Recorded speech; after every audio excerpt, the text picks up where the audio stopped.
Conseguiu mais uma vez. Bom trabalho pra você. Valeu, um abração. Até mais. Tá conosco o Rodrigo Aidar. Fala, Aidar, bom dia. Bom dia, tudo bem, Megali? Bom dia, Ellen. Bom dia aí aos ouvintes. Ô, Aidar, você que vai tentar nos entender. A lei é um negócio que é feito para, grossíssimo modo, tá?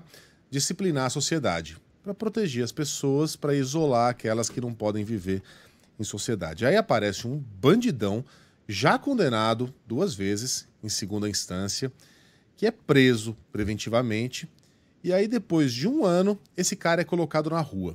Ai, mas a lei foi cumprida, eu não quero saber. Se a lei foi cumprida direitinho, ipsis literis, a lei tá errada. Ou alguém errou aí no meio do caminho. Alguma coisa aconteceu. O que deu de errado nesse caso todo do tal do André do Rap? Aidar, ajuda a gente. Tudo bem, Megali, Ellen, aos ouvintes aí, um bom dia. Tem muita coisa errada nesse caso, Megali, não é pouca coisa. De fato, existe uma lei que foi aprovada no pacote anticrime em 2019, e essa lei estabelece o seguinte, quando uma pessoa é presa preventivamente, ou seja, não há uma condenação definitiva, então ela não está presa em razão de uma condenação definitiva. Quando essa pessoa é presa preventivamente, ela precisa, a cada 90 dias, o juiz da execução precisa ir lá e dizer por que ela está presa. Por que essa lei foi aprovada dessa forma? Porque, em regra, se prendiam as pessoas e esqueciam elas presas preventivamente, sem condenação, nessas masmorras que a gente conhece, que são os presídios. E a maior parte dessas pessoas não são André do Rap. Esse é o problema dessa história. Então, assim, essa lei foi aprovada para que a gente deixe de esquecer as pessoas presas preventivamente nos presídios brasileiros. O que diz a lei? Como eu já disse, a cada 90 dias, o juiz da execução tem que ir lá e dizer, olha, esse cidadão aqui está preso, vai fazer 90 dias, mas ele precisa continuar preso por conta disso, disso, disso. Oferece risco à sociedade, pode atrapalhar a instrução do processo penal, enfim, tem uma série de razões aqui pelas quais a gente precisa continuar mantendo esse cidadão preso. Isso não foi feito no caso do André do Rap, Megali. E aí houve um habeas corpus que foi subindo até chegar ao Supremo Tribunal Federal, e o ministro Marco Aurélio olhou a lei, e a lei nesse ponto é objetiva. Ela diz que se a prisão preventiva não for renovada, a prisão é ilegal, ou pode ser considerada ilegal. E o ministro considerou, com base nessa lei, a prisão ilegal. Foi isso que aconteceu. Mas aí agora, não era o caso de renovar a prisão preventiva, então, pela periculosidade do cara, pelo fato de ele já ter sido condenado 2 vezes, Aidar? O ministro não pode fazer isso, porque isso não está no pedido. Quem tinha que ter feito isso, Megali, é o juiz de execução. Então, houve uma falha nesse caso. Claro, eu queria destacar aí 2 pontos. Primeiro, por que Cargas d'Água não renovaram a prisão preventiva desse cara em execução? Aí os juízes, os membros do Ministério Público vão falar, nós estamos atolados de processo. Megali, não é possível, e isso mostra como a gestão do judiciário é uma coisa profundamente falha. E é um ponto que a gente insiste muito aqui quando eu faço meus comentários no meio do dia, quando eu entro, que é o seguinte, a gestão da justiça. Por que não existe um sistema que de alarme? Olha, faltam 10 dias para acabar para acabar a prisão preventiva desse cara. A gente precisa renovar ela. Passou isso pelo Ministério Público e passou pelo juiz da execução. Chegou no ministro Marco Aurélio, ele fez essa leitura bem ortodoxa da lei. E aí é o segundo ponto. Outros ministros do Supremo não fazem, Megali. Eu estava conversando um pouquinho mais cedo, um pouquinho antes de entrar no ar com advogados, e eles me mostraram alguns casos em que, nas mesmas situações, o ministro, em vez de determinar a soltura, ele pediu informações para o juiz de primeira instância, dizendo, olha, é o caso de renovar a preventiva ou você não vai renovar efetivamente? E aí, em vez de soltar, vem informações do juiz de primeira instância, só que tem a leitura. Isso de alguma forma, algumas pessoas fazem essa leitura, né? De alguma forma isso desrespeita a lei, porque a lei não manda você alertar o juiz de primeira instância. A lei diz, se não for renovada, a prisão pode ser considerada ilegal. Foi o que considerou o ministro Marco Aurélio. No histórico do ministro Marco Aurélio, ele tem essa leitura ortodoxa da lei. Se a gente lembrar, o ministro Marco Aurélio deu uma liminar determinando a soltura do ex-goleiro Bruno. Não existia sequer essa lei. Por que ele deu essa liminar? Porque ele considerou que o cidadão estava preso. E eu não estou dizendo aqui que está correto ou está errado, mas é a explicação técnica do porquê da soltura. Ele considerou que esse cidadão estava preso há 6 ou 7 anos, sem uma condenação ainda definitiva, e que é um tempo muito longo de prisão preventiva. E deu a liminar soltando o goleiro Bruno. Então o ministro Marco Aurélio costuma fazer essa leitura ortodoxa da lei. Ele fez mais uma vez. E aí o ponto é, por que cargas d'água? Não existe um sistema de gestão de processo que alerte o juiz que executa a pena, que trata da pena, que está vencendo o prazo de 90 dias de um cara como o André do Rep, que, como você disse, é um cara de alta periculosidade, né, Megali? Ô, Aidar, mais cedo, o Reinaldo Azevedo falava aqui no ar, trazia um dado de que quase 34% dos presos hoje no Brasil são presos provisórios.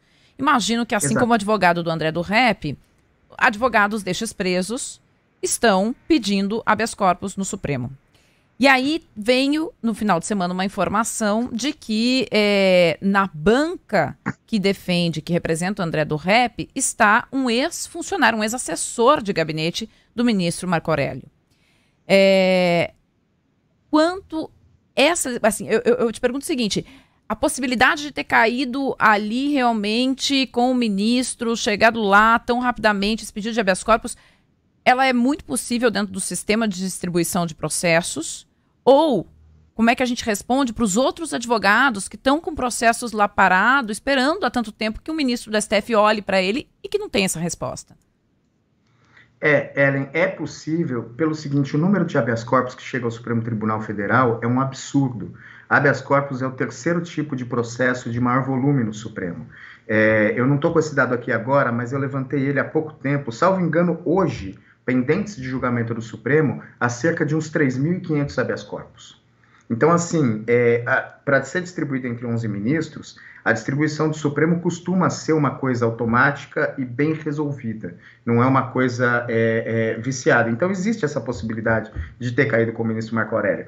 Agora, você vê muitos casos no Supremo Tribunal Federal, a Defensoria Pública, que é uma instituição muito aguerrida, vive entrando com habeas corpus no Supremo Tribunal Federal e conseguindo decisões muito semelhantes a essa que conseguiu do ministro Marco Aurélio. Mas são casos que não ganham repercussão, porque, enfim, muitos casos, inclusive, são de presos que não deveriam estar presos, né? Recentemente, o Ministério Público recorreu de um processo em que a moça estava presa por ter tentado furtar 2 pedaços de queijo. E veja você, o habeas corpus chega até o Supremo Tribunal Federal. E não é um crime, é uma tentativa de furto, não é um crime perigoso e etc. Chegou o habeas corpus no Supremo, o ministro Celso de Mello, nesse caso, deu o habeas corpus, mandou trancar a ação penal contra ela. Então, assim, hoje, na pauta do Supremo, cerca de 3.500 habeas corpus. Salvo engano, é o terceiro processo de maior volume no Supremo Tribunal Federal. E aí, esses casos são decididos dessa forma. Há a possibilidade de o ministro sequer ter visto quem era o advogado do caso? Existe, porque são pencas de habeas corpus que eles decidem a todo momento. Mas o ministro, inclusive, se manifestou sobre isso, né? Ele disse que ainda que ele tivesse visto, ele não se declararia impedido porque ele não tinha uma amizade íntima com o advogado que já tinha sido assessor dele. Aí é uma questão de interpretação do próprio ministro. O fato como chegam milhares de habeas corpus todas as semanas ao Supremo Tribunal Federal, isso pode acontecer, isso acontece com alguma frequência, e o índice de concessão de habeas corpus também é alto. Tem muita concessão de habeas corpus no Supremo. O problema é quando, no meio desse índice alto de concessão de habeas corpus, você tem uma concessão de habeas corpus para um sujeito desse. E eu acho que a lição que a gente tem que tirar desse caso é exatamente isso. A gente precisa ver onde em vez de ficar apontando dedos, primeiro tentar, de fato, recapturar, mas em vez de ficar apontando dedos, o que a gente tem que fazer para que não aconteça isso de novo? Porque vai acontecer de novo, com presos de maior periculosidade, de menor periculosidade, porque a justiça não tem um sistema que a alerte que está vencendo o prazo de prisão preventiva daquele cara. Isso é uma loucura.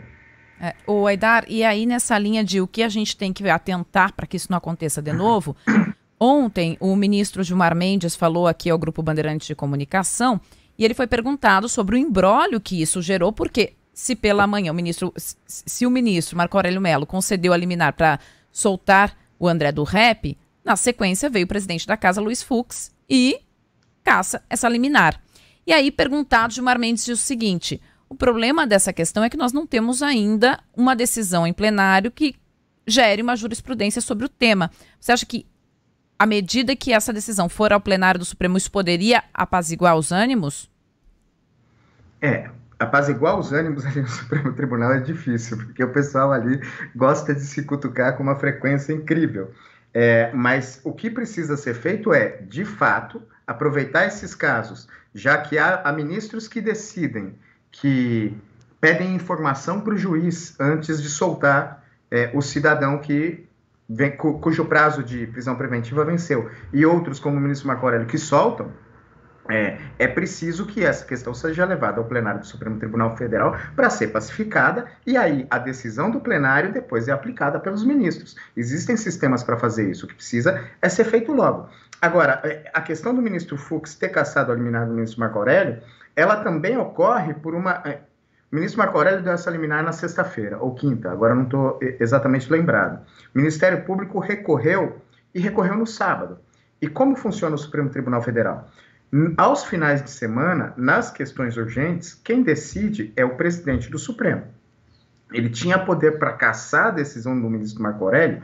Isso é uma questão muito discutida e não é de hoje.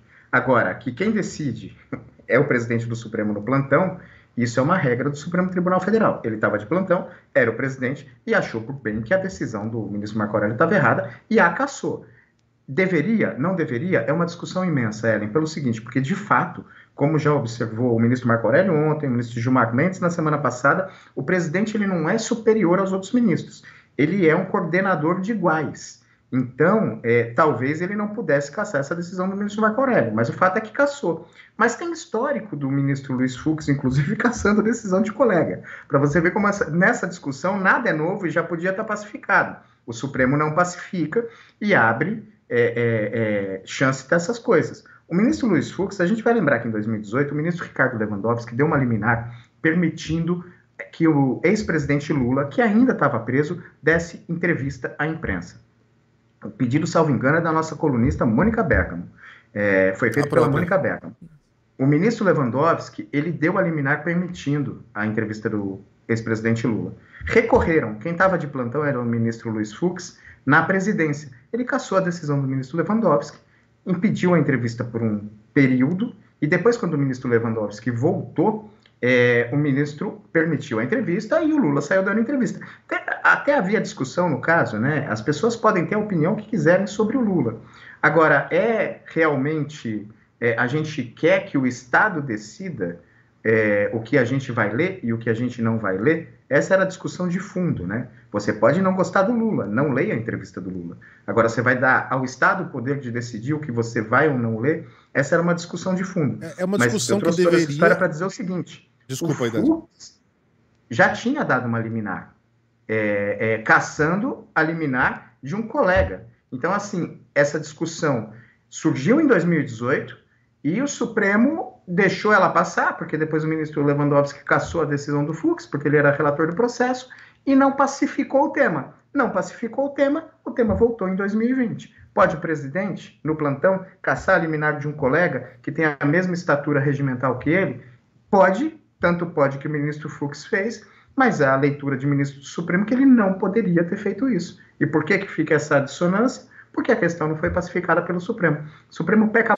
Que deveria estar circunspecta às redações. Deveria estar limitada à redação e à relação do jornal, da emissora de rádio e de TV com o seu leitor, espectador, ouvinte. E só. Olha, eu, como leitor desse jornal, eu não quero que vocês entrevistem um criminoso condenado. Agora, o STF colocar o bedelho ali, independentemente de ser o Lula. Olha, o traficante Ney já deu entrevista, o Fernandinho Beiramar já deu entrevista. Quantas vezes o Gugu não entrevistou? O Gugu e outros apresentadores, a Suzane von Richthofen, nunca houve interferência alguma, mas porque é o Lula, enfim, a gente... E aí é o próprio STF que traz para si essa questão de uma maneira desnecessária. É como nessa. O Fux entrou, anulou a decisão do Marco Aurélio.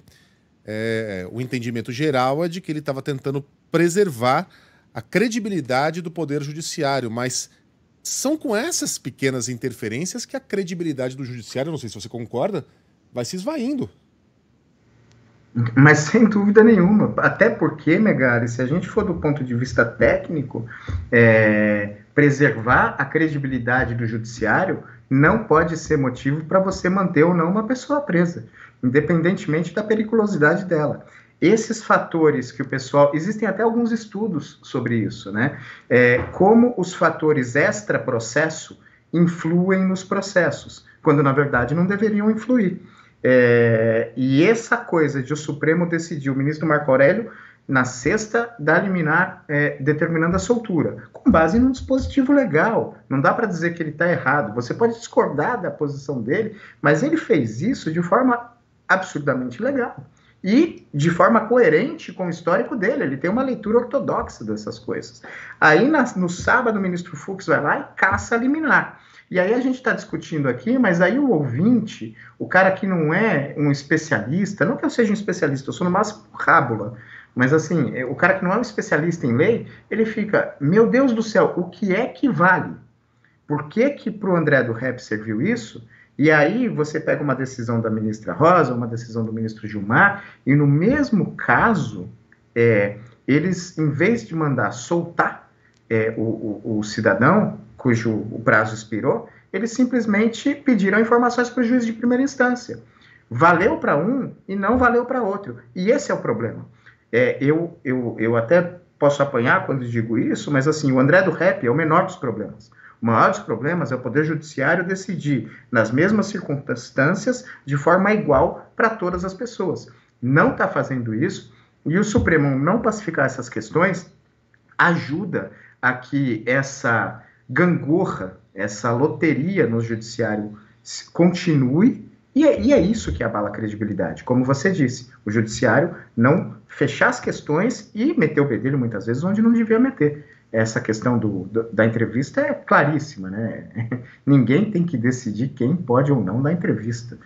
O leitor é que tem que decidir o que lê e os jornalistas decidirem quem entrevistam, né, Megali? Uma liberdade de imprensa, uma liberdade não só de imprensa, uma liberdade de expressão, uma liberdade de ideias plena, pressupõe esse tipo de coisa. O Aidar, eu sou seu ouvinte há tanto tempo, é a primeira vez que a gente conversa, mas eu me sinto como se a gente já fosse íntimo. É a mágica do rádio, né? Um prazer tê-lo aqui, viu, Aidar? Espero que a gente tenha outras oportunidades, talvez em situações menos desagradáveis, mas eu tenho a impressão que a situação vai ser desagradável também, quando você for acionado de novo. Um abraço pra você, meu velho. Tá falando do judiciário com mais frequência. Megali, quando me chamaram para participar agora da parte da manhã, eu perguntei, não tenho nem roupa para entrar com o Megali. Eu muito mais tempo do que você é meu. Mas aí você vê eu usando uma camiseta toda puída aqui e fala, tenho sim. Um abraço, querido, até mais. Tchau, tchau.